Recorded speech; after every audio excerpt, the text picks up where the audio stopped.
Bonjour à toutes et à tous, bienvenue sur Comics Party, heureux de retrouver pour un guide du super-héros. Hors série, on part dans l'univers des X-Men, c'est ma période, et j'ai eu envie de revenir avec vous sur ce phénomène lié à l'humanité, de sa volonté d'exterminer les mutants. On va revenir sur quelques-unes des histoires et essayer de se poser quelques questions. Bonne émission à toutes et à tous. Les mutants sont une espèce clé de l'univers de Marvel.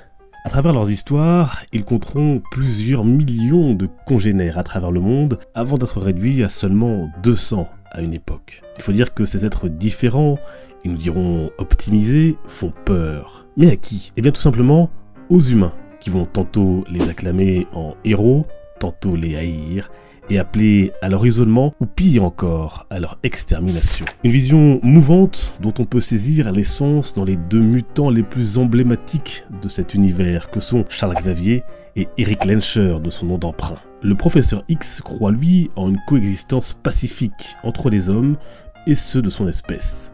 C'est en ce sens qu'il crée l'école Charles Xavier pour jeunes mutants, et ces X-Men sont là pour concrétiser ce rêve. A l'inverse, celui qui deviendra Magneto n'y croit pas du tout. Pour lui, les mutants sont même l'évolution naturelle de l'humanité, l'homo supérieur. Il ne fait pas confiance aux hommes et n'hésite pas à appeler à leur disparition au profit des siens. Une haine et un rejet hérités notamment de son enfance dans les camps de la mort, où jeune juif, il a été envoyé avec ses parents qui y sont morts. Mais toujours est-il qu'il avait raison sur la méfiance et l'animosité que les humains peuvent développer contre eux. Car à plusieurs reprises, l'humanité s'est retournée contre les porteurs du gène X. On l'a vu bien sûr dans les différents films de la saga X-Men.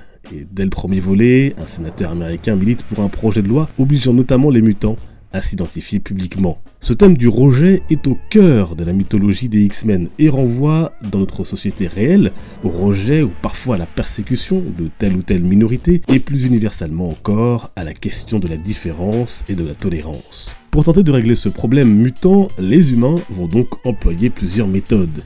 Il y a tout d'abord celle du remède, qui induit donc que la mutanité serait une maladie dont il faudrait guérir. Dans Astonishing X-Men, par Joss Whedon, le docteur Rao, qui a découvert cet antidote, est très clair à ce sujet. Je cite: « Les mutants, dit-elle, ne sont ni pires ni meilleurs que vous, ce sont juste des gens malades. » Tout est dit. Ce vaccin va également diviser les mutants entre eux. Comme le fauve, qui a une période où il ne maîtrisait pas encore sa mutation, voyez là le moyen de revenir à une vie plus simple et normale. C'est-à-dire à ce moment-là, il ne sera pas le seul puisque plus de 1600 mutants feront le déplacement au laboratoire qui produit ce remède pour tenter de changer de vie. Cette question sera également adaptée au cinéma dans le troisième volet de la première trilogie, l'affrontement final. Et avant cela, la solution peut être encore plus radicale, avec les Sentinelles, apparus dans les comics dès 1965. Et c'est le docteur Trask qui les a conçus pour anéantir les mutants dont il pensait qu'ils allaient finir par supplanter la race humaine. Ces robots, dotés d'une artillerie extrêmement lourde, sont capables de repérer les mutants à des kilomètres. Côté cinéma, c'est l'excellent comics Days of Future Past, sorti en 1981, qui a inspiré le film du même nom de 2014. Et si Logan est renvoyé dans le passé dans cette adaptation, dans le comics, c'est Kitty Pryde qui est chargée de sauver les mutants et le monde. Malgré les efforts quasi ininterrompus des humains pour anéantir la race mutante, c'est finalement de l'intérieur que sonnera le glas. Ce qui nous amène au titre House of M, où l'immense majorité des mutants finissent par perdre leur pouvoir, pour une raison que je vous laisserai découvrir par vous-même si vous n'avez pas lu le comics. L'espèce passe ainsi de millions d'âmes à un peu plus de 200. Les mutants sont alors une espèce en voie d'extinction. Mais l'espoir reviendra plus tard d'un nourrisson nommé Hope, premier bébé mutant à naître depuis des années. Un récit à retrouver dans la trilogie du Messie dont Panini vient de republier les 2 premières parties dans un omnibus. Et les exemples sont encore bien nombreux, où les mutants seront en danger, jusque sur leur refuge Utopia, où la guerre naissante aboutira à un autre conflit, interne cette fois encore, et qui opposera violemment Wolverine et Cyclope, à suivre dans X-Men 6. Vous l'aurez compris, les mutants sont l'une des espèces les plus persécutées de l'univers Marvel. Parfois au bord de l'extinction, ils s'en sont toujours relevés, non sans dommages, parfois tragiques. Ils ne peuvent souvent compter que sur eux-mêmes pour subsister, mais aussi, parfois, sur le soutien d'humains capables d'ouverture et de tolérance à leur égard. Et tiens, la question peut sembler farfelue, mais posons-la quand même.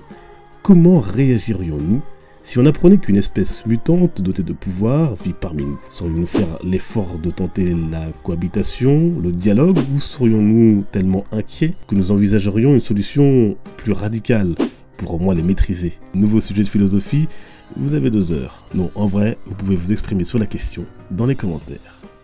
Et voilà donc X-Men le complexe du Messie qui vient d'être publié en omnibus pour 70 € avec les 2 premières parties chez Panini Comics. Hein, c'est un très bon titre. Bien sûr, avant cela, il faut lire notamment House of M, dont ce titre est l'une des conséquences.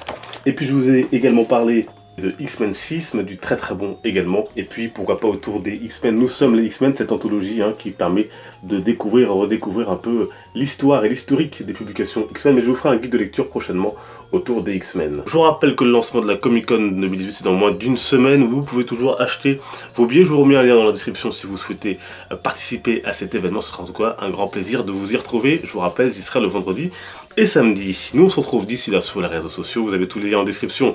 Je vous souhaite une bonne journée, bonne soirée. À très vite. Les comics sont une fête. Ciao.